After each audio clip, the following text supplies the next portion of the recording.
Dans cette vidéo, nous allons parler de la notion et du calcul de vitesse. Nous allons aborder plus particulièrement la notion de vitesse moyenne. On la note v et on va la calculer en faisant le quotient de la distance d parcourue par un objet pendant une durée t. Cela correspond donc à la relation mathématique suivante, v égale d divisé par t, avec la durée qui a pour unité la seconde, la distance qui a pour unité le mètre, et la vitesse moyenne v qui va alors s'exprimer en mètres par seconde. Attention cependant aux unités qui peuvent être différentes selon les énoncés des exercices qui vous seront proposés. On en profite donc pour faire quelques rappels sur les conversions d'unités. Dans un premier temps, comment convertir les distances. Donc je vous invite à refaire au brouillon un tableau de conversion. Par exemple, si l'on souhaite convertir 1 km en mètres, on procède de la façon suivante pour obtenir 1 km égale 1000 mètres. Et si par exemple l'on souhaite convertir 15 mètres en kilomètres, on complète le tableau avec des zéros sans oublier la virgule, on obtient donc 15 mètres égale 0,015 km.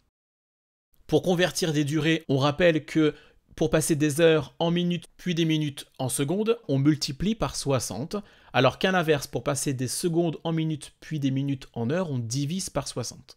Voici deux exemples ici également. Pour avoir 2 heures en secondes, on fait 2 fois 60 fois 60 pour obtenir 3600 secondes. Second exemple, 45 minutes pour les avoir en heures, on fait 45 divisé par 60 et on obtient 0,75 heures. En physique-chimie, la méthode de rédaction d'un calcul est importante, donc on rappelle ici les 4 étapes à respecter lorsque l'on rédige un calcul.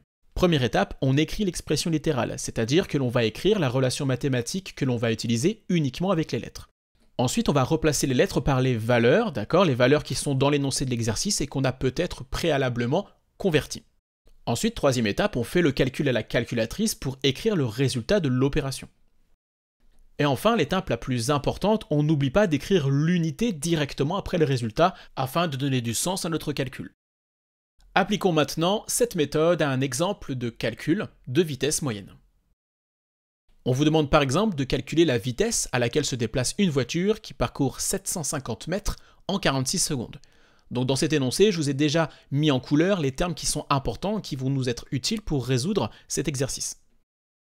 Donc première étape, j'écris la formule que je vais utiliser, v égale d sur t. Ensuite, j'extrais les bonnes informations de l'énoncé, c'est-à-dire que je divise 750 mètres par 46 secondes, ça c'est ma deuxième étape. Troisième étape, je passe à la calculatrice, j'écris le résultat, 16,3. Dernière étape, je n'oublie pas l'unité. On voit ici qu'on a divisé des mètres par des secondes, donc du coup l'unité sera des mètres par seconde. Voici ce qu'il faut retenir de cette vidéo. Il faut connaître la relation mathématique reliant la vitesse, la distance et la durée. Il faut connaître les unités de ces différentes grandeurs physiques, savoir les convertir si nécessaire, et enfin et surtout savoir rédiger un calcul correctement en respectant la méthode de rédaction.